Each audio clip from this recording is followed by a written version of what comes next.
जय जय जगन्नाथ सच्चिदानंदन, त्रिभुवने कोरे जार चरण वंदन। जय जय जगन्नाथ सच्चिदानंदन, त्रिभुवने कोरे जार चरण वंदन।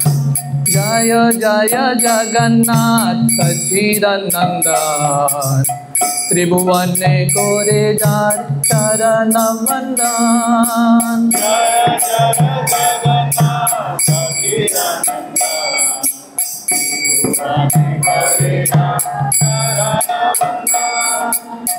नीलाचले शंख चक्र गदा पद्मदान, नादिया नगरे दंड कमंडलुकार। नीलाचले शंख चक्र गदा पद्मदान, नादिया नगरे दंड कमंडलुकार।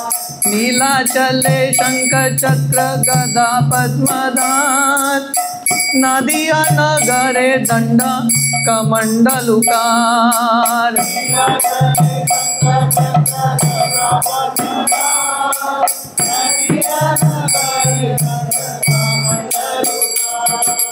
जय जय जगन्नाथ सच्चिदानंदन, त्रिभुवने कोरे जार चरण वंदन।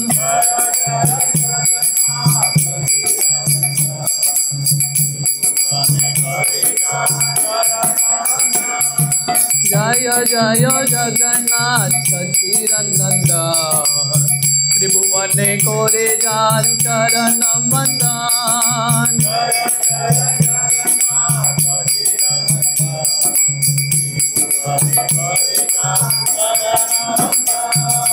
के हो बोले पूरबे रावण बदीला, गोलोकेर वैभव लीला प्रकाश करीला।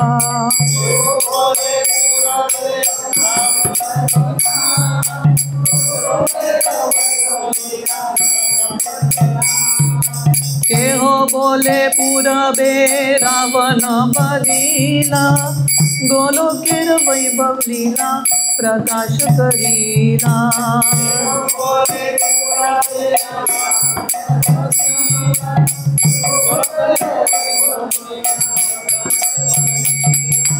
जय जय जगन्नाथ सच्चिदानंदन, त्रिभुवने कोरे जार चरण वंदन।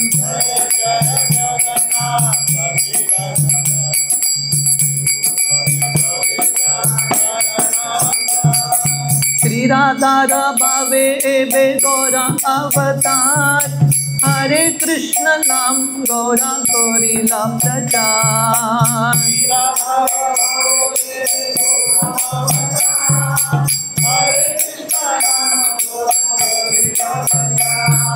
श्री राधा भावे बे गौरा अवतार, हरे कृष्ण नाम गौरा कोरिला प्रचार।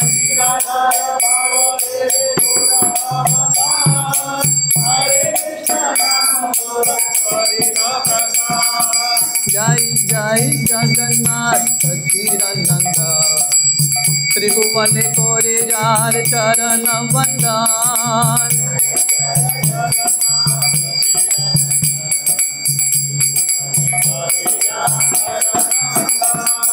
वासुदेव घोष बोले कोरी जोड़ान, जय गौर सई कृष्ण सई जगन्नाथ।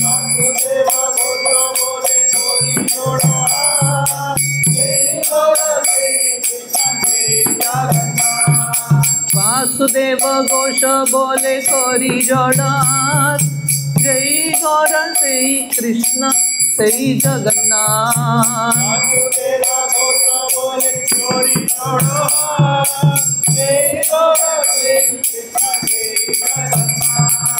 जय जय जगन्नाथ सच्चिदानंदन, त्रिभुवने कोरे जार चरण वंदन।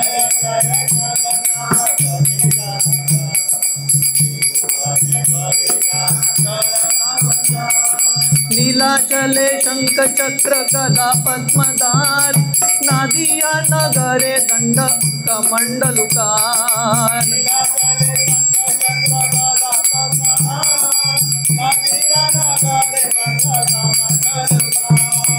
एह बोले पूरबे रावण बलीला गोलोकेर वैभव लीला प्रकाश करीला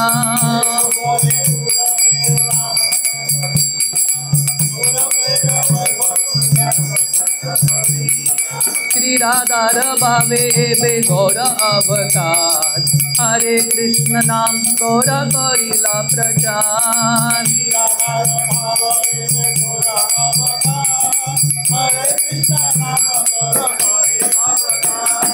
वासुदेव घोष बोले करी जड़हार जय गौर से कृष्ण से जगन्नाथ जोर से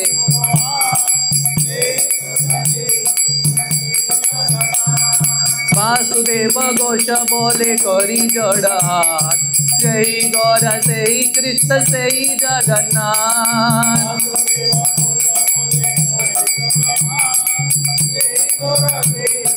लाउडली वासुदेव घोष बोले करी जड़हार जय गौर से कृष्ण से जगन्नाथ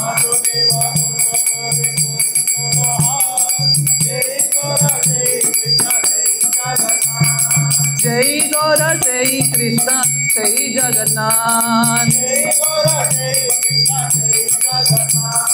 जय गौर से कृष्ण से जगन्नाथ हरे कृष्णा कृष्णा कृष्णा हरे हरे हरे राम राम राम हरे हरे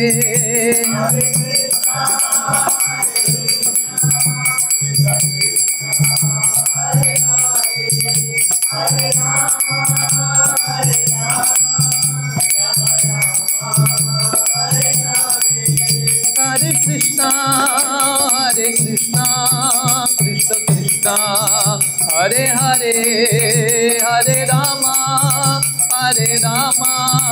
राम राम हरे हरे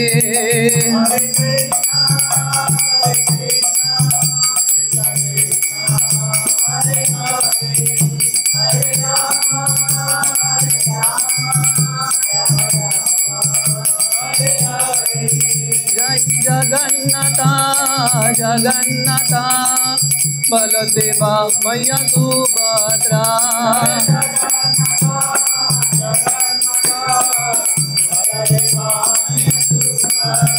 जय जगन्नाथा जगन्नाथा बलदेवा मैया सुभद्रा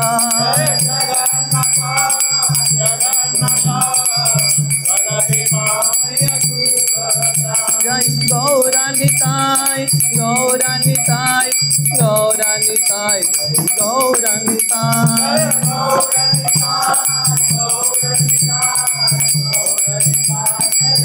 जय जय प्रभुपाद प्रभुपाद प्रभुपाद जय जय प्रभुपाद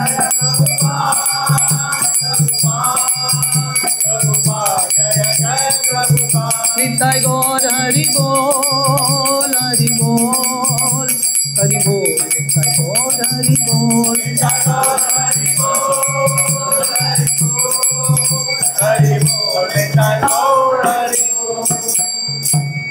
हरि नाम संकीर्तन की ओम नमो भगवते वासुदेवाय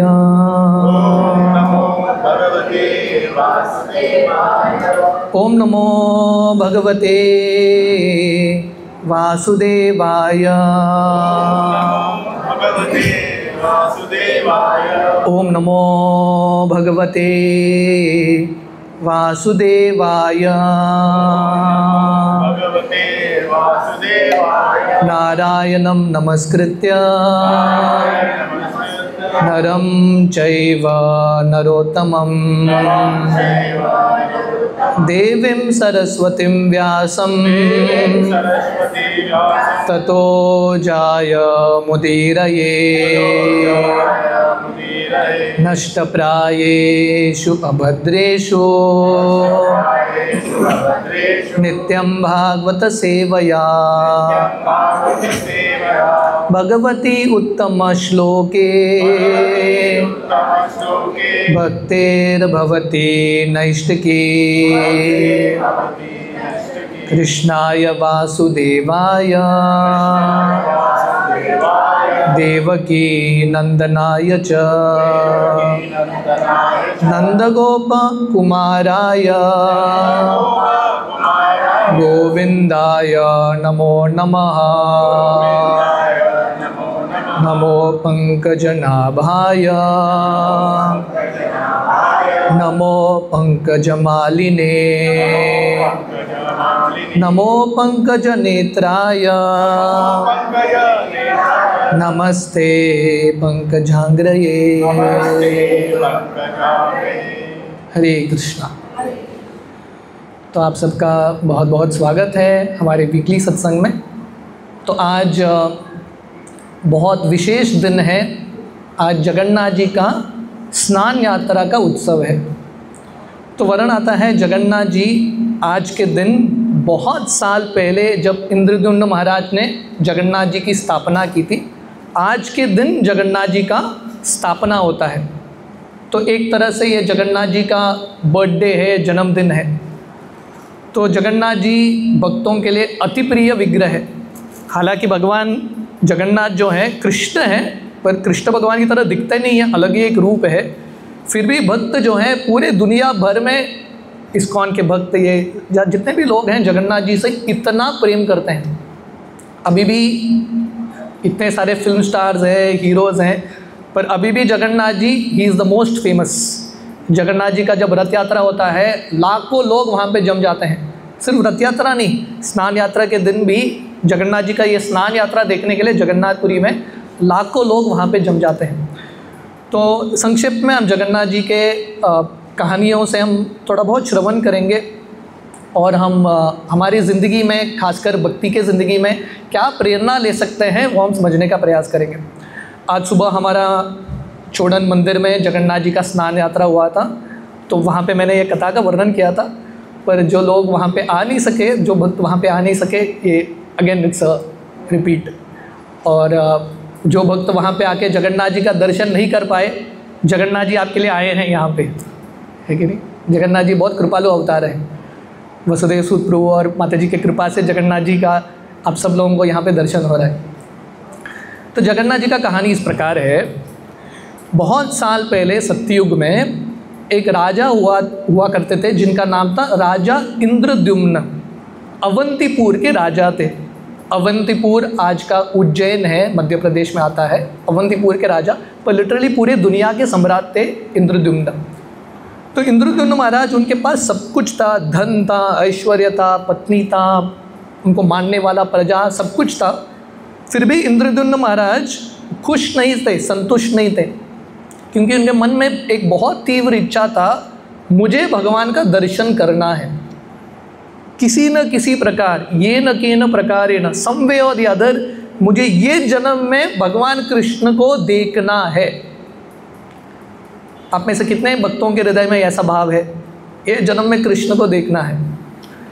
जब हम भक्ति में आते हैं ना, ऐसा कुछ भाव लेके आते हैं, पर धीरे धीरे ना वो भाव जो है बहुत डाइल्यूट हो जाता है, अलग अलग चीज़ में we just get carried away. पर ये तीव्र इच्छा रखना बहुत इम्पॉर्टेंट है। तो इंद्रद्युम्न महाराज, उनको लग रहा था मेरा पूरा राज्य सब कुछ बेकार है, मैं सब त्यागने के लिए तैयार हूँ, मुझे भगवान कृष्ण का दर्शन प्राप्त करना है। तो क्योंकि महाराज इतने तीव्र थे, उनका इच्छा शक्ति इतना प्रामाणिक था, भगवान उनके ये प्रश्न के उत्तर में, भगवान कहाँ पे हैं, एक यात्री आते हैं इनके महल में। तो हम सुबह वर्णन कर रहे थे, भगवान कृष्ण गीता में बताते हैं, तेषां सतत युक्तानां भजतां प्रीतिपूर्वकं ददामि बुद्धि योगम तम येन माम उपयान्ति ते। भगवान कृष्ण गीता में बताते हैं, जो भक्त प्रामाणिकता से भगवान को ढूंढना चाहते हैं, भगवान को प्राप्त करना चाहते हैं, भगवान ही ऐसे भक्तों की मदद करते हैं। तो देखिए, हम इतने निस्सहाय हैं, अगर भगवान को प्राप्त करना है भगवान का ही मदद लगता है। We need Krishna self.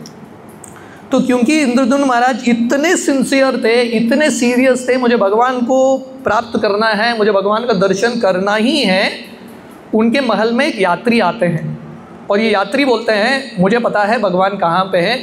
भगवान का नाम है नील माधव और एक जंगल के बीच में रहते हैं, मैं आपको दर्शन करा सकता हूँ। और ये नील माधव के बारे में बताते हैं।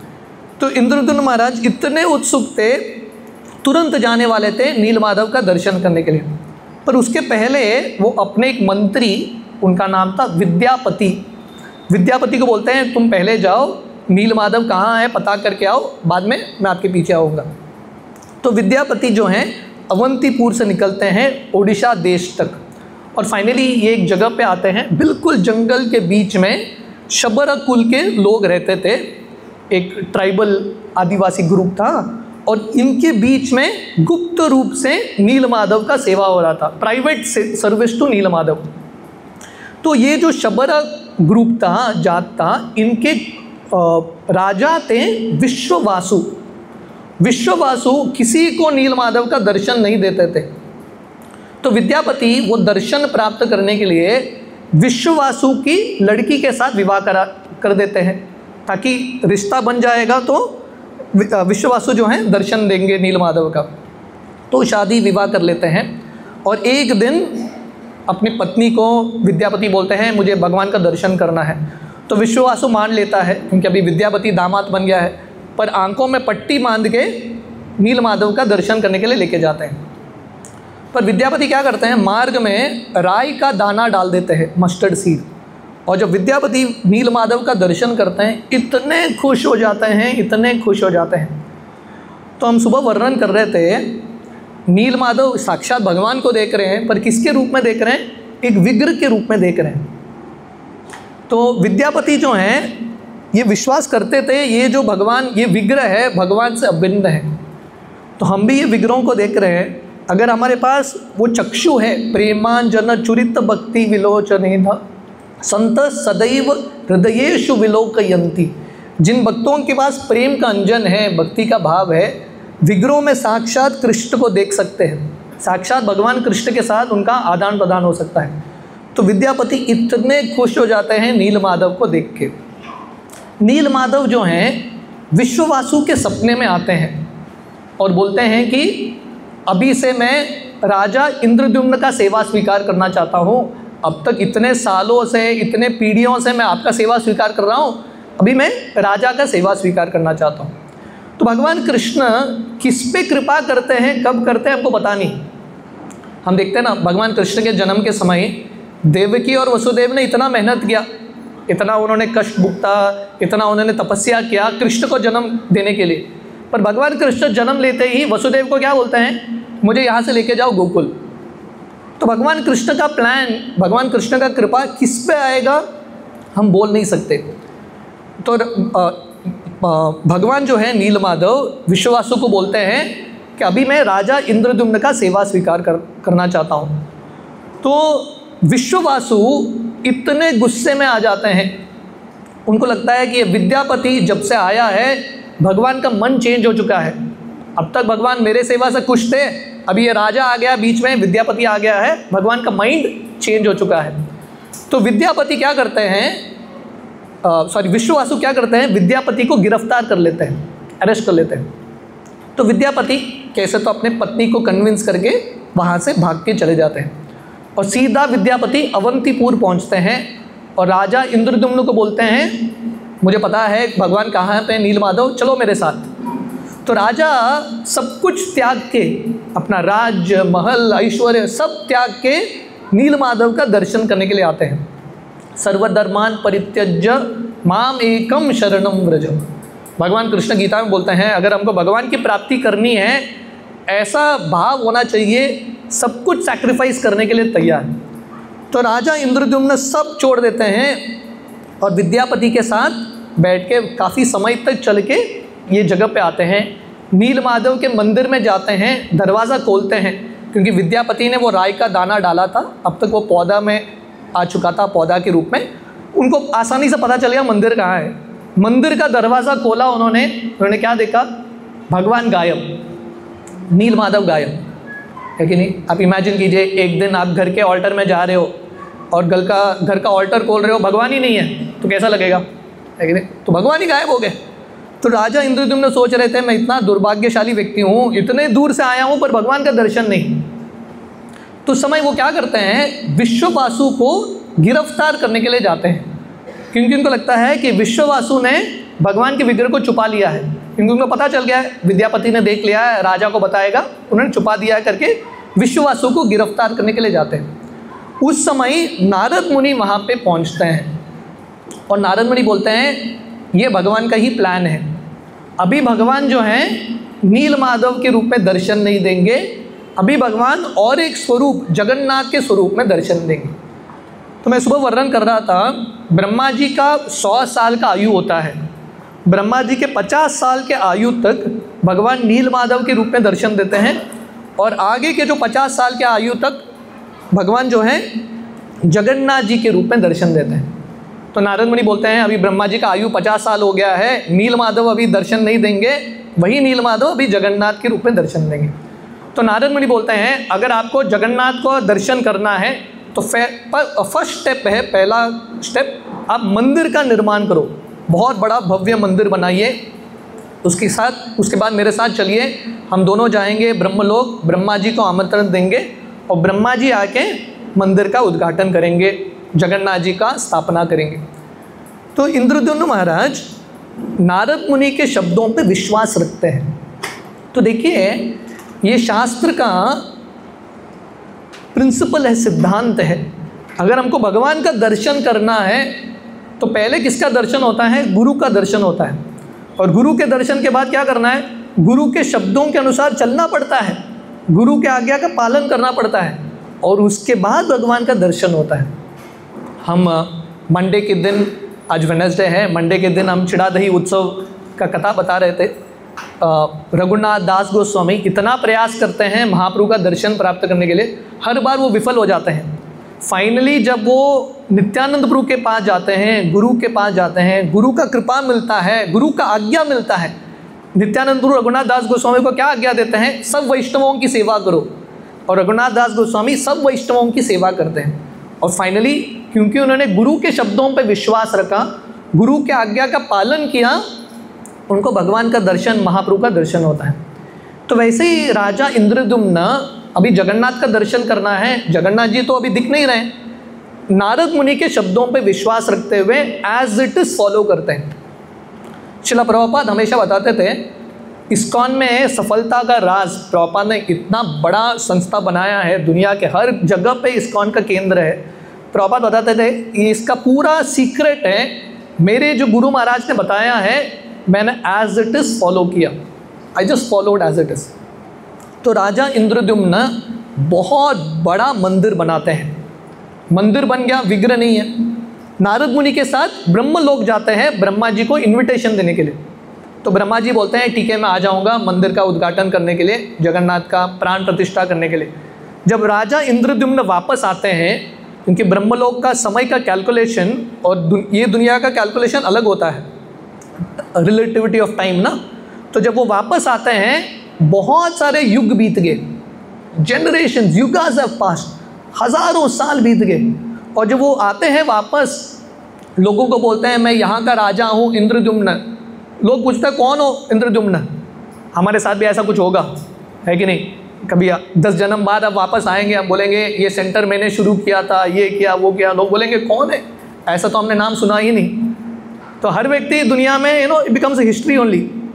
तो कोई भी, उनको पता भी नहीं इंद्रद्युम्न करके कोई था।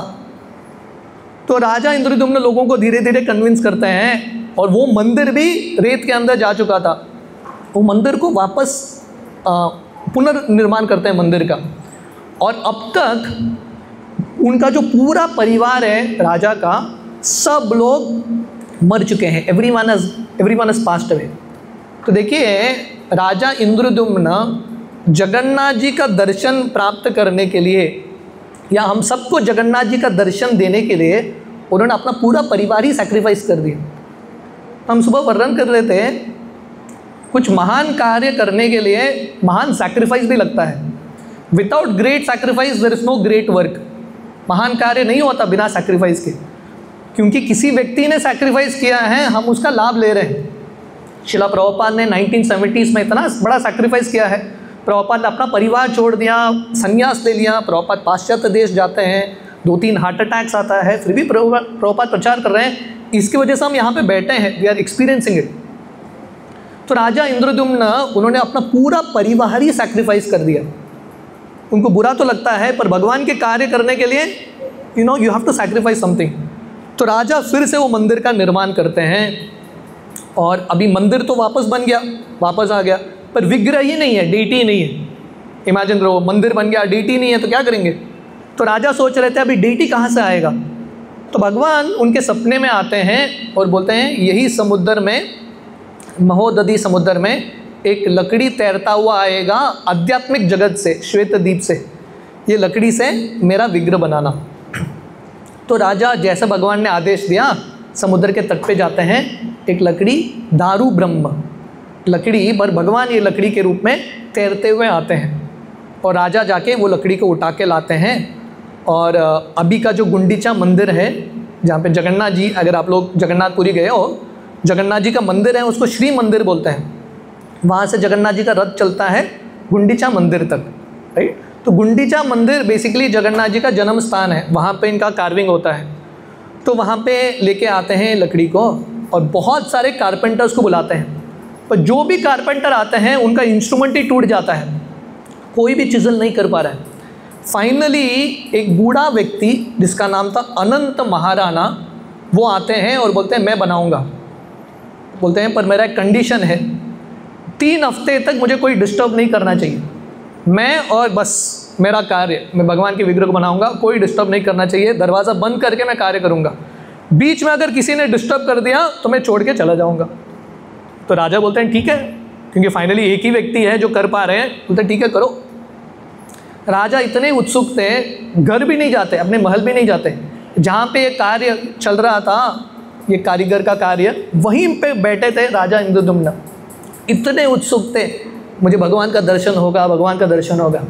इमेजिन कीजिए, कोई व्यक्ति कुछ चीज़ प्राप्त करना चाहता है, हर बार वो फेलियर होता है, हर बार नहीं मिलता या पोस्टपोन होता रहता है। जब वो निकट में है ना, वो एक्साइटमेंट इतना होता है, सो मच एक्साइटमेंट। हम रघुनाथ दास गोस्वामी के बारे में बता रहे थे। रघुनाथ दास गोस्वामी 1000 बार उन्होंने प्रयास किया घर से भागने का, हर बार वो विफल हो गए। फाइनली जब उनको अवसर मिला, ऐसा भागे 12 दिन तक लगातार भागे। तो राजा इंद्रद्युम्न इतने उत्सुक थे, वहीं पे बैठे थे, और 2 हफ्ते तक चिजलिंग का आवाज़ सुनाई दिया कि कार्य चल रहा है। 2 हफ्ते बाद आवाज़ बंद हो गया। तो राजा इंद्रद्युम्न को लगने लगा पता नहीं क्या हो गया, अंदर बूढ़ा व्यक्ति है, शायद मर गया होगा, क्या हुआ पता नहीं। तो अपने मंत्री को बोलते चलो खोलते हैं। मंत्री बोलते हैं उसने बोला था 3 हफ्ता, 2 ही हफ्ता हुआ है, 1 हफ्ता बचा है, थोड़ा रुकिए, प्रतीक्षा कीजिए। राजा इतने उत्सुक थे, वो दरवाज़ा खोल देते हैं, और जब वो अंदर जाते हैं, वो क्या देखते हैं, भगवान का विग्रह ऐसा है, जगन्नाथ जी। तो राजा को लगता है अरे मेरे वजह से भगवान के विग्रह पूर्ण तरीके से बना नहीं, आधा अधूरा रह गया। उनको ऐसा लग रहा है मेरे गलती की वजह से, मेरे इम्पेशंस की वजह से। तो उस समय फिर से जब राजा इंद्रद्युम्न इतना शोक कर रहे हैं, फिर से नारद मुनि आते हैं। तो जब भी हमारे ज़िंदगी में, सिंसियर डिवोटी की ज़िंदगी में कुछ भी कन्फ्यूजन आता है या कुछ समझ में नहीं आता, अगर डिवोटी बहुत सिंसियर है, भगवान किसी न किसी रूप में मोस्ट प्रोबेबली अपने शुद्ध भक्तों को भेजते हैं उत्तर देते हुए। तो नारद मुनि आते हैं वहाँ पे, वो बोलते हैं ये जो विग्रह है जगन्नाथ का, इनकम्प्लीट विग्रह नहीं है, कंप्लीट विग्रह है, ये कृष्ण का ही रूप है। भगवान कृष्ण अभी कलयुग में ऐसा ही दर्शन देंगे जगन्नाथ के रूप में। और नारद मुनि एक कहानी बताते हैं जगन्नाथ जी को ये स्वरूप कैसा मिलता है। जब भगवान कृष्ण 5000 साल पहले द्वारका में लीला कर रहे थे, कृष्ण के कितने सारे पटरानियाँ थे, 16,108 है कि नहीं? कृष्ण के 16,108 वाइफ्स। भगवान कृष्ण को भी मानना पड़ेगा। हाँ, भगवान कृष्ण का कैपेसिटी हर चीज़ में कोई भी बीट नहीं कर सकता। तो 16,108 पटरानियों के साथ भगवान कृष्ण द्वारका में लीला कर रहे थे, द्वारकाधीश के रूप में। तो उस समय कृष्ण के सब पटरानियाँ, उनके हृदय में ये इच्छा उठा कि उनको कृष्ण का बाल लीला सुनना था, और कृष्ण का ये वृंदावन लीला उनको सुनना था। अभी कृष्ण का द्वारका लीला साक्षात देख रहे हैं, कृष्ण भगवान को देख रहे हैं, फिर भी उनको लग रहा है कि कृष्ण का बाल लीला और कृष्ण का वृंदावन लीला ये द्वारका लीला से कहीं श्रेष्ठ है। तो उनका मन वृंदावन की ओर जा रहा था। तो उस समय रोहिणी माता वहाँ पे उपस्थित थी, जो बलराम जी की माँ है। तो रोहिणी माता वृंदावन में भी थी और अभी द्वारका में भी है। देवकी जो है द्वारका में ही थी पहले से, कभी वृंदावन में नहीं थी। पर रोहिणी जो है वो वृंदावन में भी थी, क्योंकि वसुदेव जी ने रोहिणी को वृंदावन में भेजा था और उसके बाद वो द्वारका में भी आती है। तो रोहिणी माता बोलती है मैं बताऊंगी, पर एक कंडीशन है, कृष्ण बलराम नहीं आने चाहिए, क्योंकि कृष्ण बलराम आ जाएंगे रोहिणी माता भी बोल नहीं पाएगी और कृष्ण बलराम भी एक्सटेसी में चले जाएंगे, सब एक्सटेसी में चले जाएंगे। तो सुभद्रा मैया जो भगवान कृष्ण और बलराम जी की बहन है, वो बोलती है आप चिंता मत करो, मैं अपने दोनों भाइयों को हैंडल कर लूँगी, उनको अंदर नहीं भेजूंगी। और दरवाजे पे सुभद्रा मैया खड़ी हो जाती है और रोहिणी माता शुरू करती है वृंदावन लीला, कृष्ण के बाल लीला, कैसे भगवान कृष्ण गायों के साथ लीला करते हैं, नंद महाराज के साथ, दामोदर लीला, कैसे गोपियों के साथ लीला करते हैं। और इतने मग्न होके सब कृष्ण के पटरानियाँ सुन रहे हैं। सुभद्रा मैया भी इतने मग्न हो गई क्योंकि कृष्ण कथा इतना इंटरेस्टिंग है, आप कितने बार भी सुनो। ये जगन्नाथ का कथा हमने 1000 बार सुना होगा, 1000 बार बोला होगा, और हर बार स्नान यात्रा, रथ यात्रा, you speak the same past time. पर भगवान का कथा इतना आनंद देता है, हर व्यक्ति उसमें प्रवेश कर जाता है।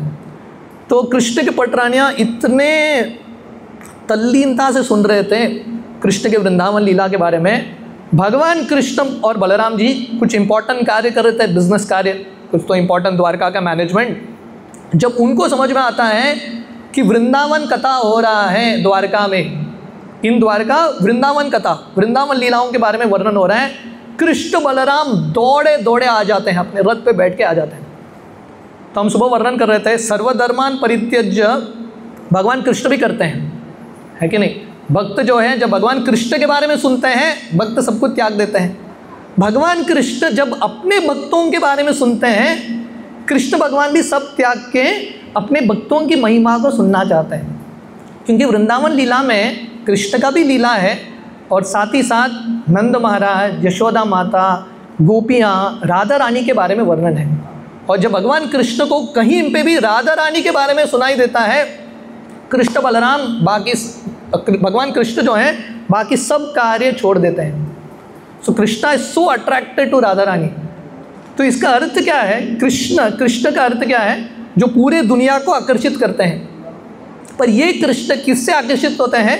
श्रीमती राधा रानी से आकर्षित होते हैं, उनकी कथाओं से आकर्षित होते हैं। तो भगवान कृष्ण से भी ज़्यादा आकर्षक है भगवान कृष्ण का कथा।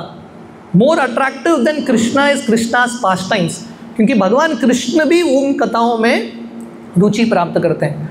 तो कृष्ण बलराम दौड़े दौड़े आते हैं और सुभद्रा के दोनों साइड में खड़े हो जाते हैं।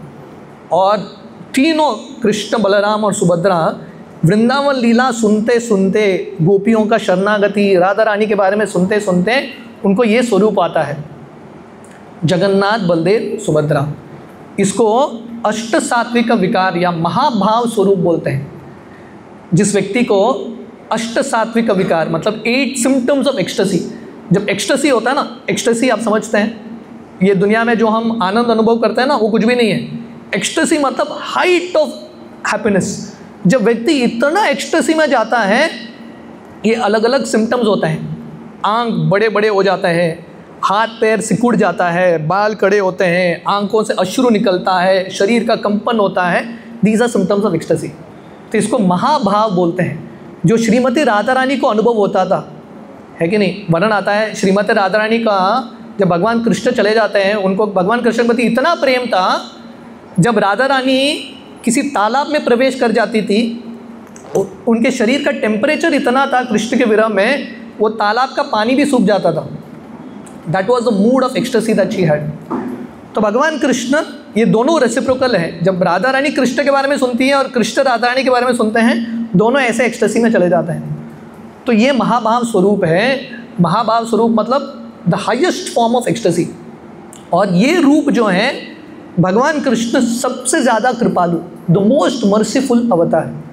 तो जगन्नाथ जी जो हैं कलयुग के भगवान, पतित पावन कलयुग के भगवान माने जाते हैं, क्योंकि कलयुग के लोग बहुत पतित हैं, पर जगन्नाथ जी बहुत कृपालु हैं, पतित पावन हैं।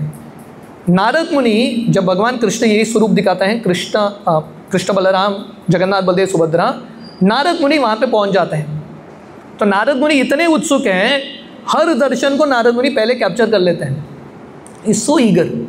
तो नारद मुनि आसमान से ये दर्शन को देखते हैं और नारद मुनि भगवान से प्रार्थना करते हैं, भगवान मैं इतना खुश हो गया, मैंने हज़ारों आपके रूप देखे हैं, हज़ारों अवतार देखा है, ये रूप मैंने कहीं नहीं देखा जहाँ पे भगवान कृष्ण राधा रानी के बारे में सुन के इतने एक्सटेसी में गए हैं। तो नारद मुनि बोलते हैं, भगवान मेरा एक ही प्रार्थना है कि आप कलयुग के लोगों को भी ये रूप में दर्शन देना। तो भगवान कृष्ण बोलते हैं ठीक है, मैं जब जगन्नाथ जी के रूप में आऊँगा जगन्नाथपुरी में, सबको यही रूप में दर्शन दूंगा। तो ये कहानी नारद मुनि इंद्रद्युम्न महाराज को बोलते हैं, अभी भगवान कृष्ण का वो इच्छा पूरा हुआ है, अभी भगवान जो है ऐसे ही रूप में दर्शन देंगे।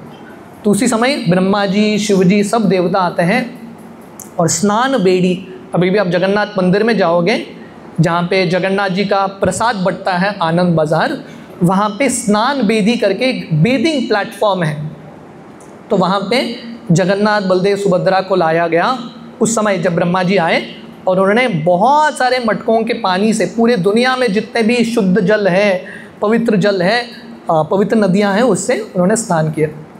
तो ये जगन्नाथ जी का प्राण प्रतिष्ठा का दिन है, ये जगन्नाथ जी का जन्मदिन है। So very very special day. अभी भी वही प्रसंग के स्मरण में स्नान बेड़ी में जगन्नाथ बलदेव सुभद्रा को लाते हैं और बहुत सारे मटकों के साथ जगन्नाथ बलदेव सुभद्रा का अभिषेक होता है। Very beautiful scene. और उसके बाद जगन्नाथ जी 15 दिन तक दर्शन बंद, क्योंकि क्या है जगन्नाथपुरी में ना अभी जगन्नाथ जी का भी स्केड्यूल बहुत टाइट रहता है, सुबह से लेकर रात तक लोग आते रहते हैं और इतना भीड़ है। आप जगन्नाथपुरी जाओ, कभी भी जाओ, कार्तिक में जाओ, समर में जाओ, विंटर में जाओ, हमेशा इतना भीड़ है। जगन्नाथ जी बहुत डिमांड में हैं, तो इतने सारे लोग जाते हैं, बेचारे जगन्नाथ जी को ब्रेक ही नहीं मिलता, सुबह से लेकर रात तक चलता रहता है दर्शन। तो जगन्नाथ जी को भी ब्रेक चाहिए। तो ये स्नान यात्रा के बाद 15 दिन जगन्नाथ जी ब्रेक लेते हैं, नो दर्शन, दर्शन बंद। सिर्फ वहाँ के जो पर्सनल पांडास हैं वो जगन्नाथ जी का सेवा करते हैं। फाइनली 15 दिन बाद रथ यात्रा के 1-2 दिन पहले जगन्नाथ जी का दर्शन वापस खुलता है। तो इसको अनवसर पीरियड बोलते हैं। और यही पीरियड में जगन्नाथ जी को, क्योंकि अभी जगन्नाथ जी का स्नान हुआ है, बहुत पानी से जगन्नाथ जी नहाए हैं, थोड़ा जगन्नाथ जी बीमार भी पड़ जाते हैं। ये जगन्नाथ जी का लीला है, जगन्नाथ जी बीमार पड़ते हैं ताकि भक्त उनको जड़ी बूटी इत्यादि खिला सके। क्योंकि हमने सुना था ना, जगन्नाथ जी नील माधव के रूप में पहले वो शबर जात से, शबर कुल के लोगों से जड़ी बूटी इत्यादि खाते थे। अभी जगन्नाथ जी बन गए हैं, वो बहुत सारा वो खाते रहते हैं। ये 15 दिन वही जो रूट्स फ्रूट्स इत्यादि वही खाते हैं। और उसी समय जगन्नाथ जी का रीपेंटिंग होता है। हमारे जो जगन्नाथ हैं उनको एक्चुअल ऑयल पेंट से पेंट किया जाता है, पर जगन्नाथपुरी में जो जगन्नाथ जी हैं, these are all, the paints are all very natural paints. तो स्नान करने के बाद वो पेंट पूरा छूट जाता है। तो 15 दिन जगन्नाथ जी थोड़ा तैयार होते हैं, क्योंकि मेन शो आने वाला ना, रोड शो, रथ यात्रा आने वाला है। तो जगन्नाथ जी को दर्शन देना है, लाखों लोग आएंगे, तो जगन्नाथ जी को भी फॉर्म में आना पड़ेगा ना।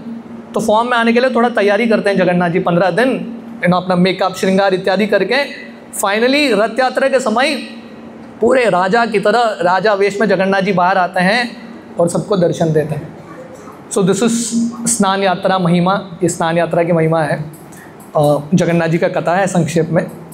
मैं सुबह जैसा हमने पूरी जगन्नाथ के बारे में वर्णन किया, हमारे मायापुर जगन्नाथपुरी हमने ये गीत गाया ना वासुदेव घोष का। वासुदेव घोष ये गीत में बताते हैं, जय गौरा सई कृष्ण सई जगन्नाथ। वही जगन्नाथ जी किसके रूप में आते हैं? चैतन्य महाप्रभु के रूप में आते हैं। तो जगन्नाथपुरी और मायापुर दोनों एक तरह से अभिन्न है, बोथ आर सेम। तो ये कथा आती है कि कैसे जगन्नाथ जी मायापुर में प्रकट होते हैं राजापुर जगन्नाथ के रूप में। और पुरी जगन्नाथ और राजापुर मायापुर जगन्नाथ का क्या कनेक्शन है, क्या लीलाएं हैं, मैं संक्षेप में वर्णन करूँगा। तो वर्णन आता है 17th सेंचुरी में, 17वीं शताब्दी में एक व्यक्ति था, एक यवन राजा, जिसका नाम था रक्तबाहु। ये रक्तबाहु जो है उसका पास टाइम था, जैसे जगन्नाथ जी का पास टाइम होता ना, ये रक्तबाहु का पास टाइम था। वो मंदिरों को तोड़ता था और विग्रहों को तोड़ता था। इस असुर वृत्ति का आदमी था। तो पूरे उड़ीसा में ऐसे मंदिरों को तोड़ रहा था, विग्रहों को तोड़ रहा था। तो जगन्नाथ जी के जो सेवक है बहुत डर जाते हैं। जगन्नाथ जी स्वयं की रक्षा करते हैं, पर भक्त जो हैं जब विग्रहों की सेवा करते हैं, भक्तों का ये भाव नहीं कि विग्रह अपना ख्याल रखेंगे। भक्त विग्रह की ऐसा सेवा करते हैं, उनको लगता है कि मेरे बिना भगवान कृष्ण खा नहीं सकते। That is the mood off deity worship. Deity worship का मूड है वात्सल्य भाव।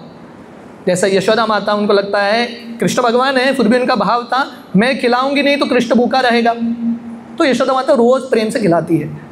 तो भक्त जो हैं भगवान का बहुत प्रेम से सेवा करते हैं। तो जब उनको समाचार मिलता है कि रक्तबाहु आया है, शायद जगन्नाथपुरी में भी आएगा और जगन्नाथ जी को हानि पहुंचाएगा, सब भक्त जाके जगन्नाथ जी से निवेदन करते हैं, भगवान प्लीज़ आप अपने आप को बचा लीजिए, हमारा सुझाव है आप यहाँ से निकल जाइए, नहीं तो रक्तबाहु आपको कुछ हानि पहुँचाएगा। जगन्नाथ जी बोलते हैं मैं तो ऐसे ही रक्तबाहु को मार सकता हूँ, फिर भी आप लोगों का इच्छा है मैं कुछ करूँ, आप लोग मुझे यहाँ से लेके जाओ, यहाँ से मुझे बंगाल लेके जाओ। तो पहले बार जगन्नाथ जी जगन्नाथपुरी छोड़ के बंगाल की ओर चलते हैं। जगन्नाथ जी का ये यात्रा था और ये शबर कुल के लोग, उनके जितने भी पांडा हैं, सब सामग्री लेके चलते हैं। 12 दिन लगातार बंगाल की ओर चलते हैं। और जब वो मायापुर पहुंचते हैं, नवद्वीप में एक आइलैंड है सीमंतर द्वीप। 9 द्वीप है, नवद्वीप में एक द्वीप है सीमंतर द्वीप। जगन्नाथ जी बोलते हैं मैं यहीं पर रहूँगा, क्योंकि ये सीमंतर द्वीप जगन्नाथपुरी से अभिन्न है। जैसे हमने बताया पुरी और मायापुर अभिन्न है, तो मायापुर में भी पूरी है और वो है सीमंतर द्वीप। तो अभी भी सीमंतर द्वीप में एक गांव है शबरदांग। अभी भी वो शबर कुल के लोग वहीं पे सेटल हो जाते हैं, क्योंकि जगन्नाथ जी वहाँ पे रह गए तो उनको भी उधर ही सेटल होना पड़ेगा, है कि नहीं। तो वहाँ पे रह जाते हैं और जगन्नाथ जी का सेवा चलता है। तो समय के साथ जगन्नाथ जी का सेवा उस समय से चल रहा था 17वीं सेंचुरी से, पर समय के साथ ये विग्रह फिर से लुप्त हो जाते हैं। भगवान कृष्ण ऐसे लीलाएं बहुत बार करते हैं। भगवान कृष्ण दर्शन देते हैं, कभी अदृश्य हो जाते हैं, फिर से दर्शन देते हैं। तो जगन्नाथ जी काफ़ी समय तक ऐसा सेवा चल रहा था इनका, और जगन्नाथ जी फिर से लुप्त हो गए। किसी को पता नहीं था जगन्नाथ जी कहाँ चले गए। उस समय 500 साल पहले जब श्री चैतन्य महाप्रभु जगन्नाथपुरी में लीला करते थे, जगन्नाथ महाप्रभु जब जगन्नाथपुरी में रहते थे ना, लगभग 24 साल महाप्रभु रुके, लास्ट 18 ईयर्स तो कंटिन्यूस। रोज़ महाप्रभु अपना सुबह का कार्य जगन्नाथ जी के दर्शन के साथ ही शुरू करते थे। एवरी डे वुड हैव दर्शन, रोज़ करते थे। तो एक भक्त थे जिनका नाम था जगदीश गांगुली। ये नवद्वीप में रहते थे मायापुर में। रोज़, हर साल, नॉट रोज़, हर ईयर, एवरी ईयर वो मायापुर से चल के जाते थे जगन्नाथपुरी रथ यात्रा में भाग लेने के लिए। अभी भी ऐसे बहुत सारे भक्त होते हैं उड़ीसा में, अलग अलग प्रांत में, जो हर साल जाते हैं जगन्नाथपुरी में दर्शन देने के लिए। पीपल वॉक, जैसे यहाँ पे होता है ना, दिंडी होता है ना, यहाँ से लोग चल के जाते हैं पंढरपुर, तो वहाँ का वो सिस्टम है, लोग बंगाल से चल के जाते हैं। Months and months people walk, Jagannath ji का वो रथ यात्रा में भाग लेके वापस आ जाते हैं। तो ये जगदीश गांगुली बंगाल के बाकी भक्तों के साथ, महाप्रभु के पार्षदों के साथ हर साल जाते थे, रथ यात्रा में भाग लेके वापस आते थे। जब ये जगदीश गांगुली थोड़े बूढ़े हो जाते हैं, उनके आंखों का दृष्टि चला जाता है। उस समय शायद ये कैटरैक्ट ऑपरेशन इत्यादि नहीं था, आंखों का दृष्टि चला गया। तो उनको बहुत बुरा लग रहा है कि मैं अभी रथ देखने के लिए जा नहीं पाऊँगा, बिना दृष्टि के कैसे जाएंगे। और ऐसा नहीं कि उस समय ट्रेन था, फ्लाइट था, चल के जाना है, वेरी डिफ़िकल्ट। तो उनको बहुत बुरा लग रहा था जगन्नाथ जी का दर्शन नहीं होगा। तो जगन्नाथ जी उनके सपने में आते हैं और जगन्नाथ जी बोलते हैं आप चिंता मत करो, आप मेरे पास नहीं आ सकते, मैं आपके पास आऊँगा। भागवतम के पहले स्कंद में भीष्मदेव का कथा है। भीष्मदेव जब बाण के शैया में लेटे थे, वो तो भगवान कृष्ण के पास जा नहीं सकते। कृष्ण भगवान थे, भीष्मदेव कुरुक्षेत्र में है, कृष्ण भगवान हस्तिनापुर में है, ज़्यादा दूर नहीं था, पर वो जा नहीं पा रहे क्योंकि बांध के शैया में लेटे हैं। भगवान कृष्ण आते हैं। जब हम सिंसियरली भक्ति करते हैं, बुढ़ापे के समय किसका क्या परिस्थिति होगा हम बोल नहीं सकते, कौन बेड रिडन होगा यू डोंट नो। जिंदगी भर हमने भक्ति किया है, जब हम कुछ कार्य कर नहीं पाएंगे भगवान आएंगे मदद करने के लिए। कृष्णा विलकम। तुकाराम महाराज का चरित्र है, मैं सुबह वर्णन कर रहा था। जैसे जगदीश गंगुली हर साल जाते थे पुरी में रथ यात्रा में भाग लेने के लिए, तुकाराम महाराज हर साल देहू से चल के आते थे पंढरपुर आषाढ़ी एकादशी में भगवान का दर्शन करने के लिए। तो एक साल वो जा नहीं पाए। तुकाराम कुंडन को अपना एक चिट्ठी भेजते हैं भक्तों के साथ, आप भगवान को चिट्ठी दे देना। भगवान इतने उत्सुक थे, भगवान क्या करता पता है, गरुड़ पे बैठ के देहू आते हैं। कृष्णा कम्स, अरे मतलब करोड़ों लोग आए हैं, भगवान तुकाराम को ही देख रहे हैं, अरे तुकाराम नहीं आया। तो भगवान जो है गरुड़ के ऊपर चले जाते हैं। इनफैक्ट वर्णन आता है, भगवान गरुड़ को बोलते हैं चलो अभी जाते हैं। तो गरुड़ जी बोलते हैं अरे लाखों लोग आए हैं आषाढ़ी में, आप ही गायब हो जाओगे तो लोग क्या करेंगे, एटलीस्ट आषाढ़ी एकादशी होने दो, बाद में आप जाना। तो आषाढ़ी होने के बाद भगवान स्वयं आते हैं देहू। तो जगन्नाथ भगवान जो हैं जगन्नाथ जी जगदीश गंगुली के सपने में आते हैं और बोलते हैं कल सुबह जब आप गंगा का स्नान करने के लिए जाओगे, एक लकड़ी आके आपको स्पर्श करेगा, तुरंत आपका दृष्टि भी आ जाएगा और वही लकड़ी से मेरा विग्रह बनाना। तो जगदीश गंगुली अगले दिन सुबह गंगा में स्नान करने के लिए जाते हैं और लकड़ी आके उनको स्पर्श करता है, उनका दृष्टि आ जाता है। तो वो लकड़ी लेके जाते हैं और जगन्नाथ जी ने उनको बोला था एक कुष्ठ रोगी होगा, एक लेपर होगा जिसको कुष्ठ रोग हुआ है, कारपेंटर, वही मेरे विग्रह बनाएगा। तो जगदीश गंगुली ये लकड़ी लेके जाते हैं कारपेंटर के पास, बोलते हैं भगवान ने बोला है आपको ये विग्रह बनाना है। कारपेंटर बोलता है मेरी उंगली नहीं है, मेरे पूरे उंगली पिघल चुके हैं ये कुष्ठ रोग की वजह से, कैसे बनाओ, तो नहीं आपको ही करना है। तो ये व्यक्ति भगवान के शब्दों पे विश्वास रख के भगवान के ये विग्रह बनाते हैं। जगन्नाथ जी का विग्रह बनते ही इसका उंगली भी आ जाता है। So this is the power of faith. जब हम भगवान के शब्दों पे विश्वास करते हैं और कुछ कार्य करते हैं ना, देन रिजल्ट कम्स।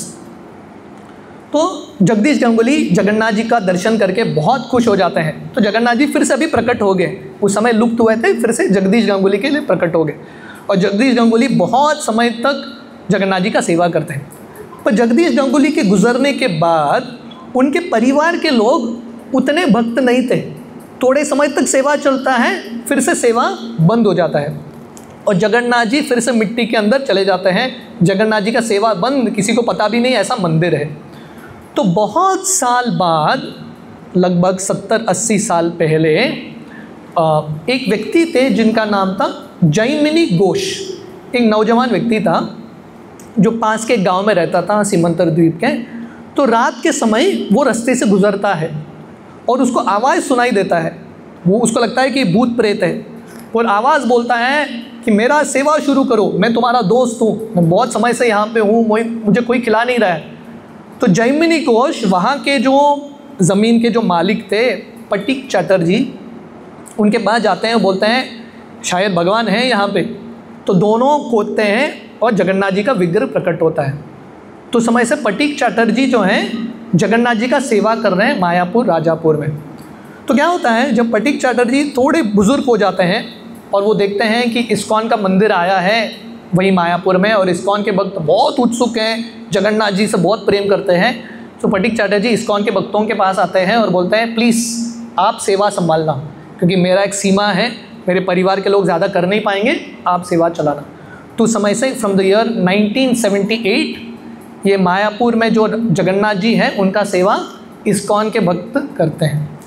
तो मैं संक्षिप्त में थोड़े बहुत राजापुर जगन्नाथ जी के कथाओं के बारे में मैं वर्णन करूंगा। बहुत सुंदर कथाएं हैं राजापुर जगन्नाथ जी के, बहुत कृपालु अवतार हैं। देखिए जगन्नाथपुरी में ना सिर्फ हिंदुओं को अलाउड है, अगर कोई मुस्लिम है, कोई विदेशी है, मंदिर के अंदर नहीं जा सकता। He can not enter into Jagannath temple. शिला प्रभुपाद जब उन्होंने इस्कॉन की स्थापना की और प्रभुपाद जब जगन्नाथपुरी गए अपने भक्तों के साथ, प्रभुपाद बोले मैं भी नहीं जाऊंगा अंदर। प्रभुपाद वहाँ के पांडवों से झगड़ा करने लगे, अरे ये सब पाश्चात्य देश के भक्त हैं पर ये भी भक्त हैं जगन्नाथ जी के, जगन्नाथ तो पूरे दुनिया के नाथ हैं, कहाँ पे लिखा है ओडिया नाथ है, पूरे दुनिया के नाथ हैं, सबको दर्शन दो, मानने के लिए तैयार नहीं थे। पर जगन्नाथ जी रथ यात्रा के समय बाहर आते हैं सबको दर्शन देने के लिए। पर राजापुर जगन्नाथ का खासियत है, हर व्यक्ति जा सकता है जगन्नाथ का दर्शन करने के लिए। सो पूरी जगन्नाथ कृपालु हैं, हमने देखा महाभाव अवतार, पर राजापुर जगन्नाथ जो है पूरी जगन्नाथ से भी थोड़े कृपालु हैं, लिटिल मोर मर्सीफुल। मैं थोड़ा बहुत कहानी बताऊंगा जितना समय है हमारे पास राजापुर जगन्नाथ जी के। 1971 में जब इंडिया बांग्लादेश का पार्टीशन चल रहा था, बंगाल जो है very close to Mayapur, almost like Bangladesh के आसपास ही आता है बॉर्डर्स में। तो पटीक चटर्जी अपने बेटियों के साथ रहते थे वहाँ पे, उनके 7 बेटियाँ थे और आजू बाजू वो सीमंतर द्वीप में आजू बाजू जगन्नाथ मंदिर के पास सब मुस्लिम लोग। तो पटीक चटर्जी बहुत डर गए, मेरे सब लड़कियां हैं, यहाँ पे मुस्लिम लोग हैं, इंडिया बांग्लादेश का पार्टीशन हो रहा है, यहाँ पे भी कुछ राइट्स हो गया तो प्रॉब्लम हो जाएगा। तो अपने बेटियों को लेके वो कटवा चले गए, पास में एक गांव है वहाँ पे चले गए। तो यहाँ का जो मुस्लिम का जो मुखिया है, मेन पर्सन, वो कटवा जाता है पटीक चटर्जी से मिलने के लिए और बोलते हैं प्लीज़ आप आना वापस सीमंतर द्वीप राजापुर और जगन्नाथ जी का सेवा शुरू करना।